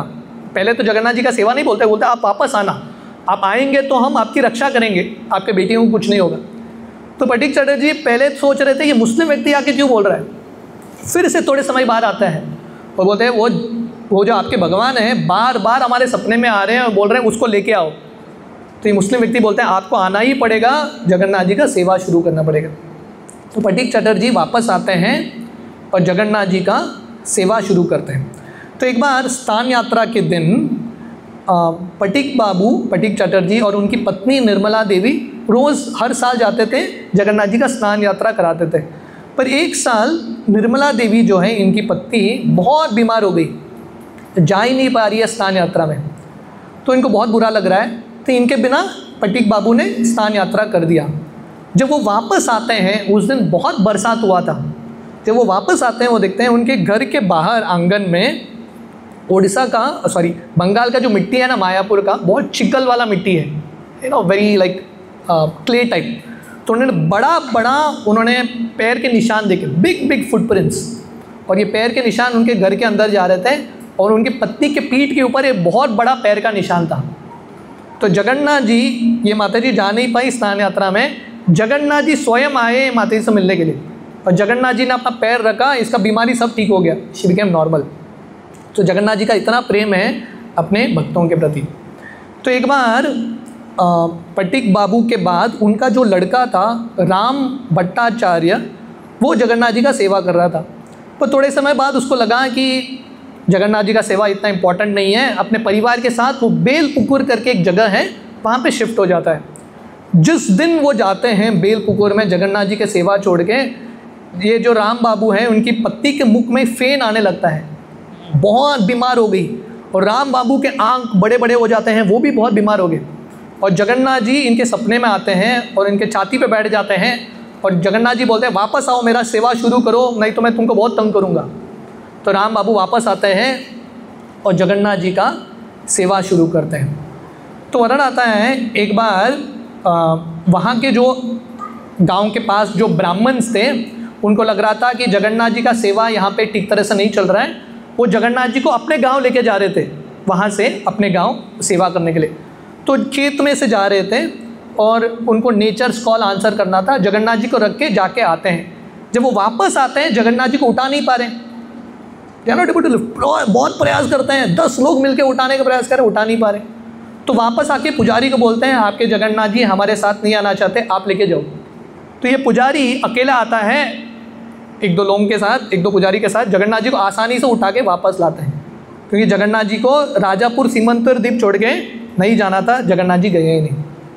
एक बार वो पूरे प्रांत में एक एपिडेमिक आ गया, बहुत खतरनाक बीमारी, बहुत सारे लोग मर रहे थे और किसी को भी इलाज मिल नहीं रहा था। तो जगन्नाथ जी पुजारी के सपने में आके बोलते हैं ये मेडिसिन है, ये 10 जड़ी बूटी को मिला के मेडिसिन बनाना, सबको देना, सब लोग क्योर हो जाएंगे। तो पुजारी ये सब मेडिसिन को इकट्ठा करते हैं, सब गांव वालों को बोलते हैं जगन्नाथ जी मुझे बोले हैं, पर एक इंग्रेडिएंट, एक धातु मिल नहीं रहा था। फाइनली एक छोटा सा लड़का, बहुत सुंदर लड़का, ये पुजारी की पत्नी के पास आते हैं और बोलते हैं ये लो जड़ी बूटी, वही जो चीज़ ये लोग ढूंढ रहे थे, जो नहीं मिल रहा था, ये लड़का देके जाता है। तो पुजारी अपनी पत्नी को पूछता कौन था वो लड़का। पत्नी बोलते हैं पता नहीं, मैंने कभी देखा नहीं, बहुत सुंदर था, वो देके गया। तो जगन्नाथ जी ने सोल्यूशन दिया और जगन्नाथ जी जड़ी बूटी भी देके गए और वो जड़ी बूटी का जो मेडिसिन है सबको खिला दिया और सब लोग ठीक हो गए। उस दिन से जगन्नाथ जी वहाँ पे बहुत फेमस हो गए, लेकिन वहाँ के जो मुस्लिम्स भी हैं जगन्नाथ जी पे बहुत विश्वास करते हैं। तो एक बार बहुत सारे बच्चे थे जो जगन्नाथ जी के सामने खेल रहे थे और एक छोटी बालिका थी जो अपना पैर बार बार दिखा रही थी जगन्नाथ को। बाकी बच्चे बोलते हैं ये जगन्नाथ जी कृपालु भी हैं, थोड़े डेंजरस भी हैं, पैर मत दिखाना। पर लड़की बोलती है नहीं नहीं कुछ नहीं होगा। वो अपना पैर दिखाती, उसको विश्वास नहीं था। थोड़े दिनों में ये लड़की के पैर में रोग लग जाता है, इन्फेक्शन, और पूरा पैर जो है कम्प्लीटली इन्फेक्टेड होता है और ज़िंदगी भर इन्फेक्टेड ही रहा, क्योंकि उसने जगन्नाथ जी के प्रति थोड़ा अपराध कर दिया। तो एक बार एक गांव वाला था जो जगन्नाथ जी के एक ईंट को, उस समय जब इस्कॉन में आने से पहले जगन्नाथ जी के एक ईंट को लकड़ी के साथ तोड़ के फेंक देते हैं। जगन्नाथ जी उसके सपने में आते हैं और बोलते हैं वो ईंट वापस लाओ, ये मेरा ईंट है, वापस लाओ। तो ये गांव वाला जाके वापस ईंट रख के जाता है। तो जगन्नाथ जी अपने प्रॉपर्टी का स्वयं ख्याल रखते हैं। तो एक बार 25 साल पहले स्नान यात्रा के दिन एक रिक्शा ड्राइवर था जो किसी भक्त को मंदिर लेके आते हैं और उसके बाद जगन्नाथ जी का खिचड़ी का प्रसाद लेके जाते हैं अपने दोस्त को देने के लिए। और इनका ये दोस्त मुस्लिम दोस्त था, मुस्लिम को खिचड़ी देते हैं। अभी मुस्लिम व्यक्ति है, उसको प्रसाद पे ज़्यादा विश्वास नहीं होता, तो ये प्रसाद खिचड़ी को फेंक देते हैं। अगले दिन सुबह ये मुस्लिम इनका जो दोस्त था मंदिर आता है सुबह सुबह और पुजारी को बोलता है मुझे कल का खिचड़ी देना। पुजारी सोच रहे थे सुबह सुबह आया है और वही कल का खिचड़ी मांग रहा है, कुछ तो कहानी होगा। पूछते क्या हुआ, बोलते हैं रात को मैंने वो खिचड़ी प्रसाद फेंका, रात को बलराम जी, ये सफ़ेद वाला है कि नहीं, सफ़ेद वाला मेरे छाती पे बैठ के इतना मारने लगा, मुझे इतना मारने लगा। मेरे भाई का प्रसाद, मेरे भाई जो हैं जगन्नाथ जी सबसे कृपालु अवतार हैं और वो कृपा बांटते हैं प्रसाद के रूप में। जगन्नाथ जी का प्रसाद बहुत फेमस है। तुमने प्रसाद को फेंका, मैं तुमको छोड़ूंगा नहीं। और बलराम जी बहुत मार रहे थे। और सुभद्रा मैया, ये मुस्लिम व्यक्ति को पता नहीं जगन्नाथ बलदेव सुभद्रा, बोलता है ये वाइट वाला मार रहा था और वो येलो वाली बहुत हंस रही थी और बोल रही थी पीटो इसको, बहुत पीटो। और ये व्यक्ति बोला वो ब्लैक वाला ना थोड़ा अच्छा था। ब्लैक वाला बोला जगन्नाथ की छोड़ दो और एक चांस देते हैं। तो जगन्नाथ जी ने इसको छोड़ दिया। तो इस दिन से ये मुस्लिम व्यक्ति को महाप्रसाद पे बहुत विश्वास आने लगा जगन्नाथ जी के। तो शुरुआत के दिनों में जब इस्कॉन का सेवा कार्य शुरू हो रहा था जगन्नाथ जी का, वहाँ पे किचन फैसिलिटी नहीं था। अभी आप जाएंगे ना, वहाँ पे किचन फैसिलिटी है, उस समय किचन फैसिलिटी नहीं था। तो वहाँ के जो पुजारी हैं इस्कॉन कैंपस से, राधा माधव के कैंपस से टिफ़िन भर के लेके जाते थे और जगन्नाथ जी को भोग अर्पण करते थे। जगन्नाथ जी भी शुरुआत में थोड़ा एडजस्ट कर लेते हैं, टिफ़िन सिस्टम था उनका। तो वो टिफ़िन लेके आते हैं और क्या हो गया, एक दिन वो तुलसी लाना भूल गए। अभी साइकिल लेके वापस जाओ, तुलसी लाना मुश्किल है, समय भी होगा और उस समय मंदिर का दरवाज़ा भी टिक नहीं था। कहीं बाहर जाएंगे तो कुत्ता भी प्रवेश कर सकता है, भोग को खा सकता है। तो पुजारी भगवान को बोले जगन्नाथ जी प्लीज़, मुझे पता है आप तुलसी के बिना नहीं खाते, पर मेरे पास कुछ ऑप्शन नहीं है, आप आज मुझे माफ़ कर लेना, आप खा लेना। तो भोग अर्पण करके वापस बाहर आते हैं। जब वो अंदर जाते हैं गायत्री जप करके, जब वो दरवाज़ा खोलते हैं वो देखते हैं कि बिल्कुल चावल के बीच में एक तुलसी का मंजरी है। जगन्नाथ जी ने अपना तुलसी अरेंज कर लिया। तो शुरुआत के दिनों में परम पूज्य जयपताका महाराज जो इस्कॉन मायापुर के हेड हैं, उन्होंने बोला था जब तक मंदिर का जो लैंड है पूर्ण तरीके से इस्कॉन के नाम पे नहीं होता तब तक सेवा कार्य शुरू मत करना, जगन्नाथ जी को भोग शुरू मत करना। पर एक पुजारी को पता नहीं था महाराज जी ने ऐसा इंस्ट्रक्शन दिया है, उसने शुरू कर दिया था। और महाराज जी से उसको जब समझ में आया कि महाराज ने बोला है शुरू मत करना, जो पूजा उसने शुरू कर दिया वो बंद कर दिया, उसने भोग लगाना शुरू कर दिया था वो बंद कर दिया। तो एक दिन सपने में जगन्नाथ जी आते हैं और इनफैक्ट वो सपना देखता है कि जगन्नाथ बलदेव सुभद्रा तीनों मिलकर रास्ते से भाग रहे हैं। तो पुजारी भगवान को पूछते हैं कहाँ जा रहे हो? तो भगवान बोलते हैं देखो तुम मुझे खाना नहीं दे रहे हो, वो इस्कॉन कैंपस में अच्छा खाना मिलता है, हम वहाँ जा रहे हैं। तो महाराज जी बोलते हैं वापस सेवा शुरू करना। तो समय से वापस सेवा शुरू होता है। मैं सुबह वर्णन कर रहा था तो जब शुरुआत के दिनों में जैसे पूरी जगन्नाथ में ना जगन्नाथ जी को 56 भोग अर्पण होता है, 56 आइटम्स रोज़ जगन्नाथ जी खाते हैं। तो मायापुर में भी क्योंकि पूरी से अभिन्न है, जनानिवास प्रभु और पंकजांगरी प्रभु का बहुत तीव्र इच्छा था कि यहाँ पे भी हमको 56 भोग अर्पण करना चाहिए। पर उस समय इस्कॉन के पास ज़्यादा पैसा नहीं है, रोज़ 56 भोग अर्पण करना मतलब बहुत बड़ा चीज़ होता है, require lot of money also. इच्छा था उनका, वो जगन्नाथ जी के सामने बोले कि हम शुरू करके देखते हैं, अगर आपका इच्छा है तो कंटिन्यू होगा। तो उन्हें एक दिन 56 भोग लगाया और 56 भोग का प्रसाद बांट रहे थे और जनानिवास प्रभु किसी भक्त को बोले हमारा इच्छा है, हम ऐसे ही कंटिन्यू करना चाहते हैं। तो एक भक्त सामने से आए और बोले मेरे तरफ से 1 महीना का स्पॉन्सर 56 भोग, आप सेवा कंटिन्यू करना। जनानिवास प्रभु इस्कॉन मायापुर कैंपस आए और 2-3 विदेशी भक्तों से बात किया। किसी एक माता जी ने बोला हमारे तरफ से 3 महीने का आगे का स्पॉन्सर। तो उस दिन से जो 56 भोग का सेवा शुरू हुआ मायापुर में, अब तक कंटिन्यू हो रहा है। ऑलमोस्ट 25-30 ईयर्स द सेवा इज कंटिन्यूइंग। तो जगन्नाथ जी जैसे मैंने वर्णन किया था, स्नान यात्रा के दिन जैसे पुरी में स्नान वेदी के ऊपर जगन्नाथ जी का स्नान होता है, मायापुर में क्योंकि गंगा है पास में, वहाँ के जो भक्त हैं मटका भर का पानी लेके आते हैं, कीर्तन करते हुए जगन्नाथ जी का स्नान करते हैं। और स्नान होने के बाद जगन्नाथ जी को हाथी वेश पहनाते हैं। स्नान यात्रा के दिन हाथी वेश क्यों पहनाते हैं? क्योंकि एक डिवोटी थे जो गणेश का भक्त था, शायद गोवा महाराष्ट्र से होगा, है कि नहीं? गणेश का भक्त था बहुत बड़ा पंडित। तो वो जगन्नाथपुरी जाता है वहाँ के राजा से मिलने के लिए। राजा बहुत खुश होते हैं, राजा बोलते हैं चलो मेरे साथ जगन्नाथ का दर्शन करने के लिए। बोलता है नहीं मैं गणेश के अलावा किसी और का दर्शन नहीं करता। राजा बोलते हैं ठीक है आ जाओ। तो वो आता है जगन्नाथ जी का दर्शन करने के लिए। जगन्नाथ जी ने गणेश का स्वरूप ले लिया। तो स्नान यात्रा के दिन जगन्नाथ जी को हाथी वेश पहनाते हैं। तो बहुत साल पहले एक इंग्लिश डिवोटी थे जिनका नाम था गौर हरिदास। वो स्नान यात्रा के बाद स्नान यात्रा उत्सव में आए थे। स्नान यात्रा के बाद सब भक्त चले गए, वो मंदिर में ऐसे ही बैठे थे। उनको स्नीजिंग का आवाज़ सुनाई दिया, चीख का आवाज़ सुनाई दिया और उनको समझ में आया कि जगन्नाथ जी एक्चुअली बीमार पड़ गए।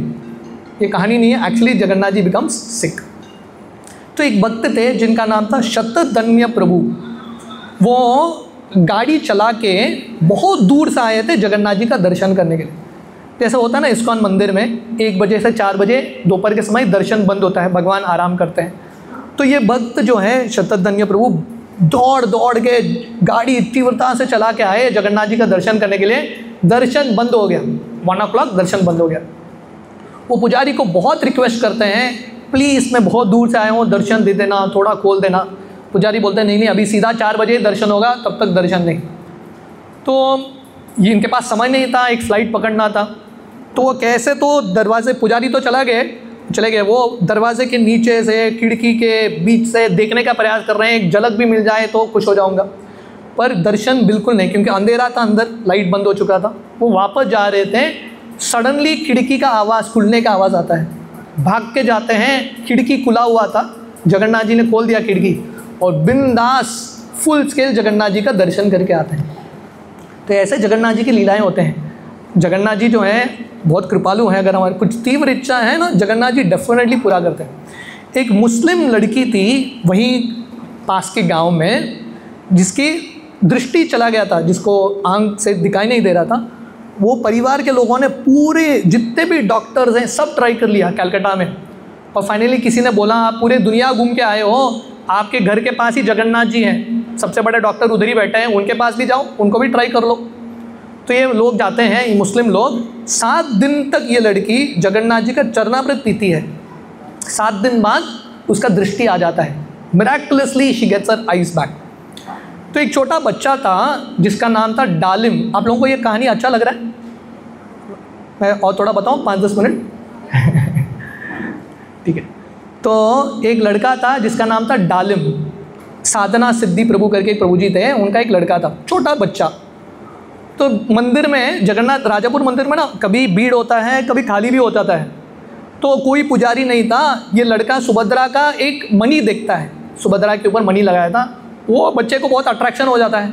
वो जाता है अंदर मणि को हाथ लगाने के लिए, फट बलराम जी थप्पड़ मारते हैं, ये दूर आके गिरता है बलराम जी इसको बोल रहे हैं बहन को हाथ मत लगाओ, बहन के आभूषण को।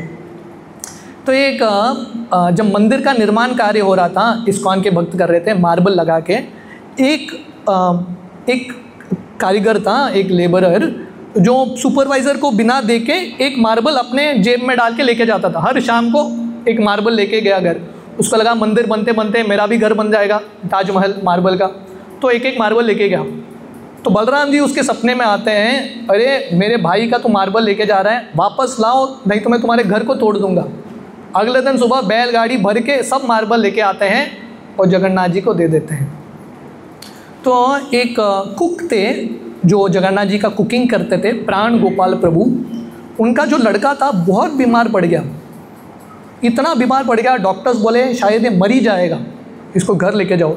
तो प्राण गोपाल प्रभु जो हैं जगन्नाथ जी के पास आते हैं। जगन्नाथ जी का जो चरणामृत तुलसी अपने लड़के को अर्पण करते हैं और तुरंत लड़का जो है अगला दिन ही खड़ा हो जाता है। तो डॉक्टर बोलते हैं ये इट्स एक्चुअली अ मिरेकल, ये असंभव नहीं था, ये संभव हो गया। So like this Jagannath ji has many past times. थोड़े विद्यार्थी थे जिनको उन्होंने जगन्नाथ जी के बारे में बहुत कुछ सुना था, they had heard a lot of past times. तो पुजारी के पास आए और पुजारी को बोले हमने जगन्नाथ जी का इतना लीला सुना है, हम भी कुछ लीला देखना चाहते हैं, चमत्कार देखना चाहते हैं। पुजारी बोले मैं क्या चमत्कार दिखाऊं, जब जगन्नाथ जी दिखाएंगे तभी होगा। तो उस समय पुजारी, ये लड़के वापस जा रहे थे, जगन्नाथ जी ने कुछ चमत्कार नहीं दिखाया, वापस जब जा रहे थे पुजारी उनको बुलाते हैं।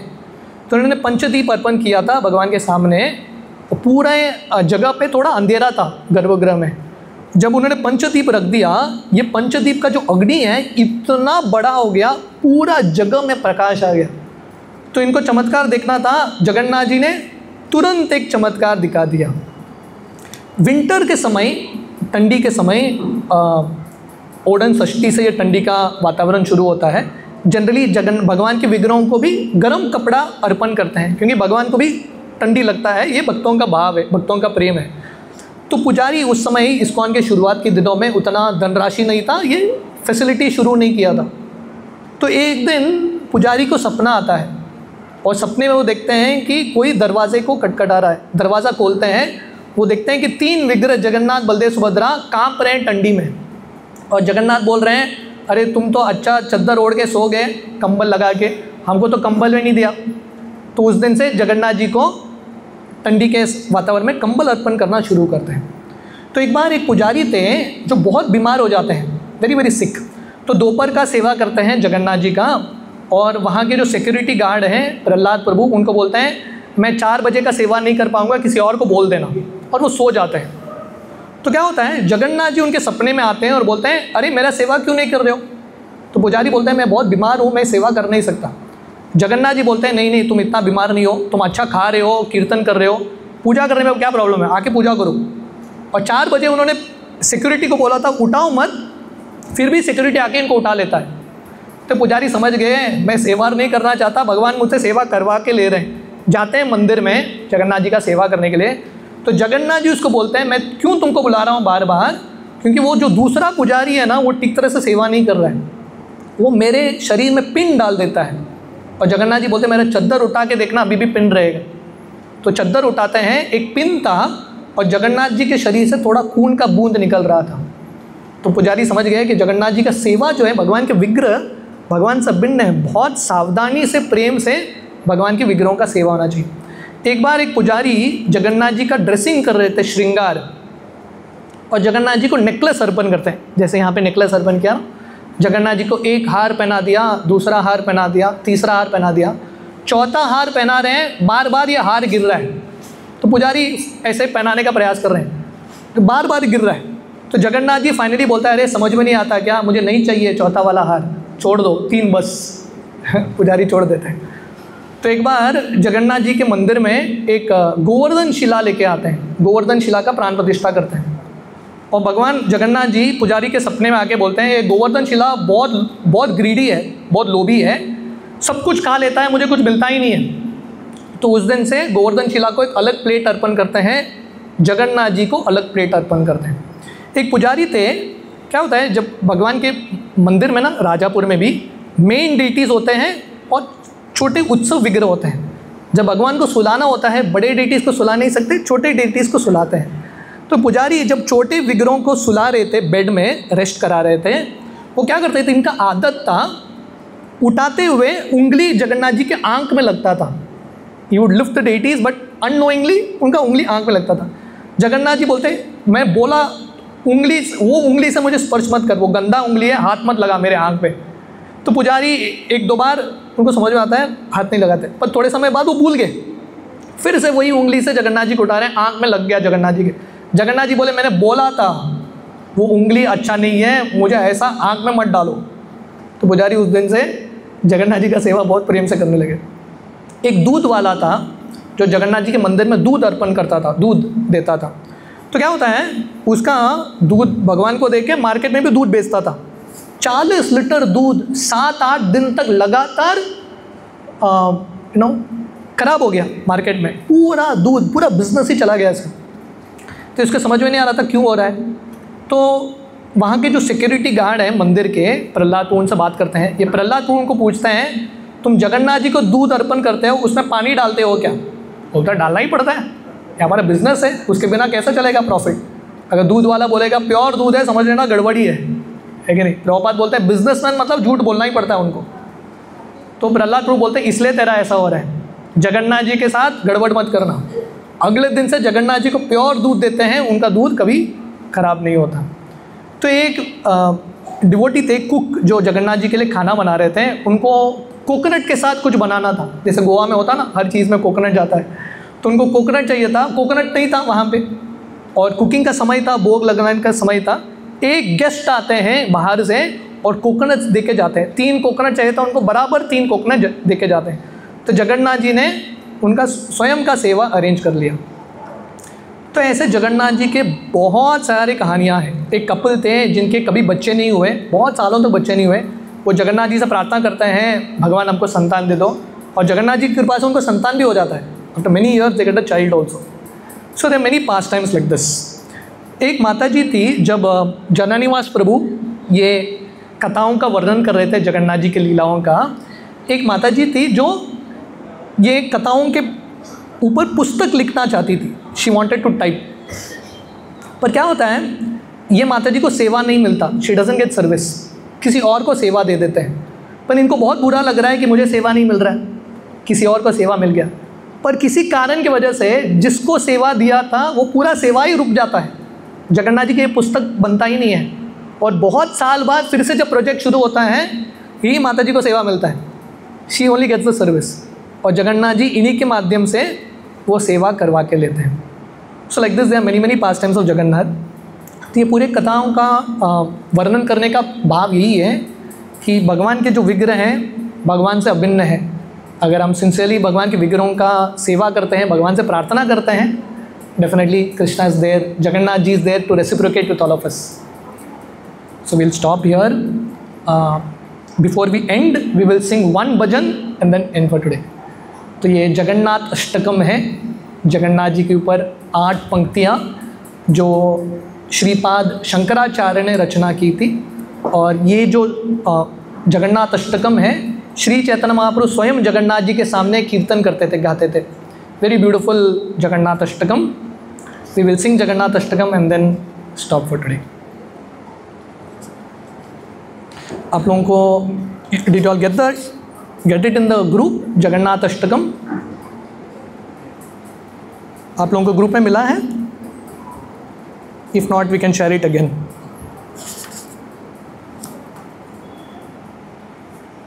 जगन्नाथ बलदेव सुभद्रा मैया की जय। आप लोगों को मिला ग्रुप में जगन्नाथ अष्टकम? ओके।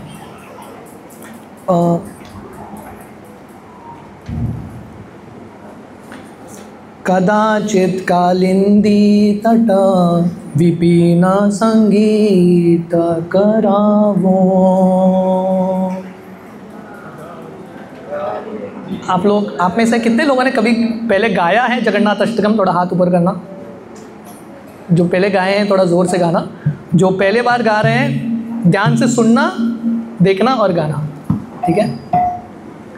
कदाचित कालिंदी तट विपिन संगीत करावो।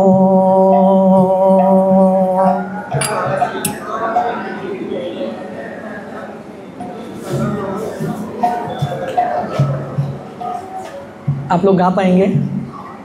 Yes no? जगन्नाथ जी से प्रार्थना करना है कि नहीं। इंदु महाराज इतना करके जगन्नाथ जी को नीचे लेके आए हैं, इतना कष्ट करके हम गा तो सकते हैं, ठीक है। Pray to Jagannath, you will do it. कदाचित कालिंदी तटा विपिन संगीत करावो,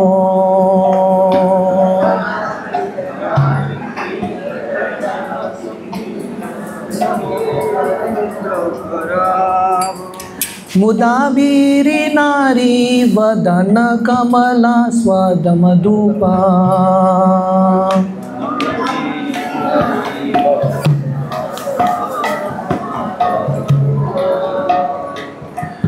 रामा शंभु ब्रह्मा मरपति गणेशार्चित पादो,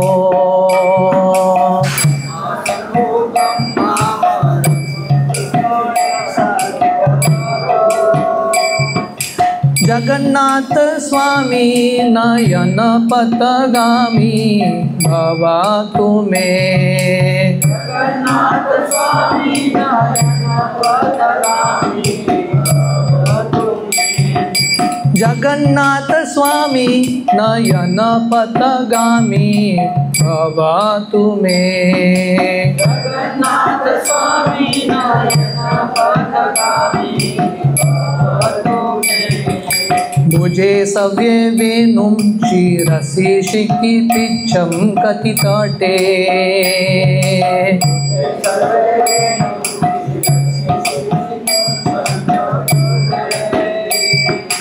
दुःकुलं नेत्रान्ते सहचरिकाताक्षं विदधाते,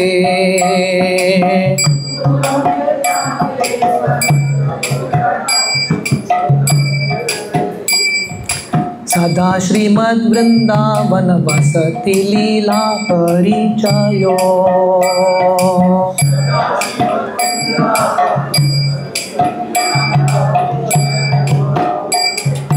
जगन्नाथ स्वामी नयन पथगामी भवातु मे,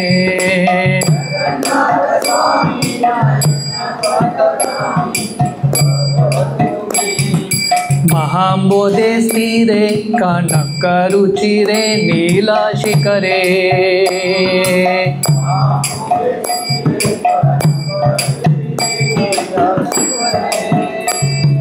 वसन प्रसादान्ता सहज बलभद्रेण बलिना,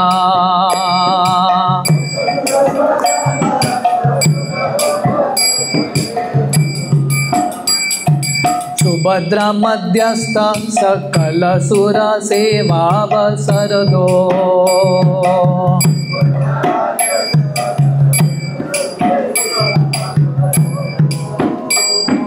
जगन्नाथ स्वामी नयन पथगामी भवातु मे,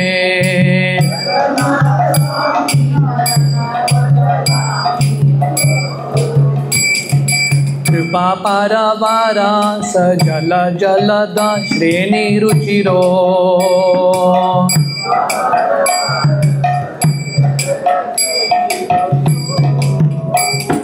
रमावाणी रमा स्फुरत् अमल पंकेरु अमुका,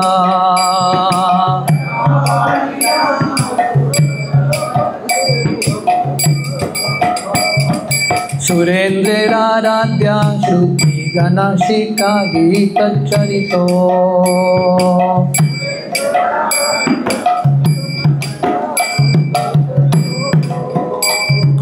जगन्नाथ स्वामी नयन पथगामी भवातु मे,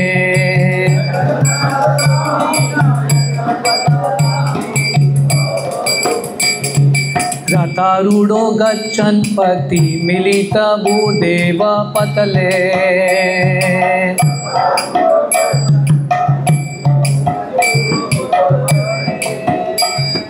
स्तुति प्रादुर्भावं प्रतिपदम् उपाकर्ण्य सदया,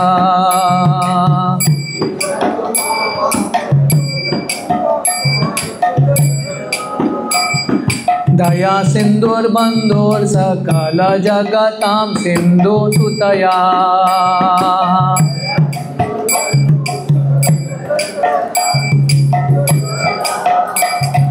जगन्नाथ जगन्नाथ स्वामी नयन पथगामी भवतु मे।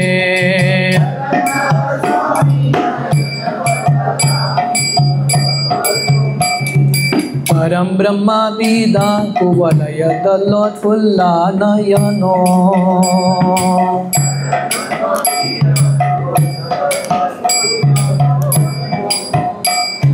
निवासी नीलोद्रो निहित चरणो हंत शिरसि।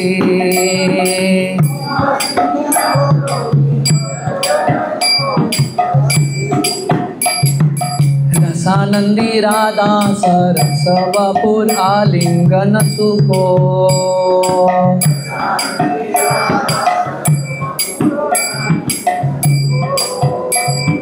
जगन्नाथ स्वामी नयन पथगामी भवतु मे।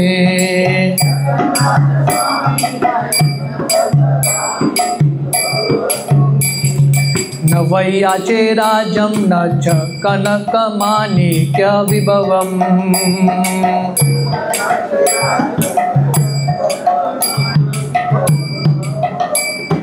न याचे हम रम्यं सकल जन काम्यं वरवधूम्।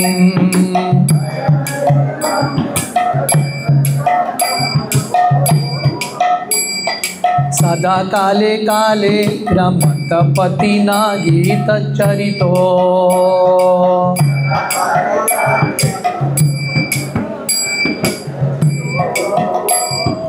जगन्नाथ स्वामी नयन पथगामी भवतु मे।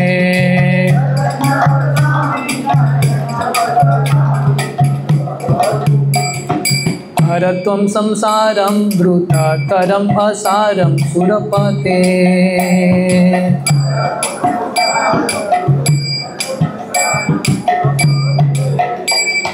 हरत्वं पापानां विततिम् अपारं यादवपते।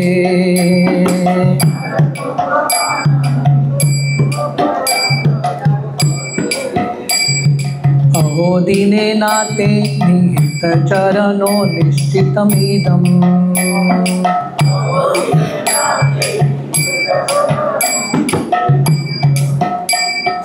जगन्नाथ स्वामी नयन पथगामी भवतु मे।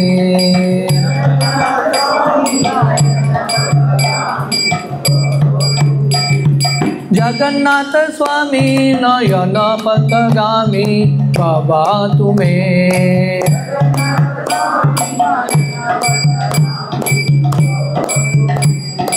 जगन्नाथ स्वामी नयन पथगामी भवतु मे।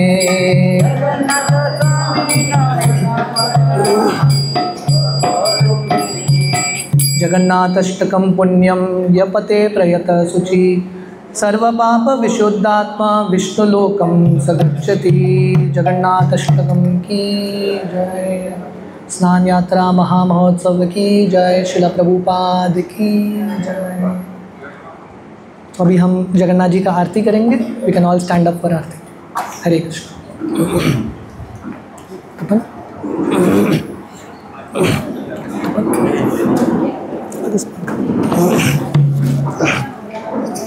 Oh.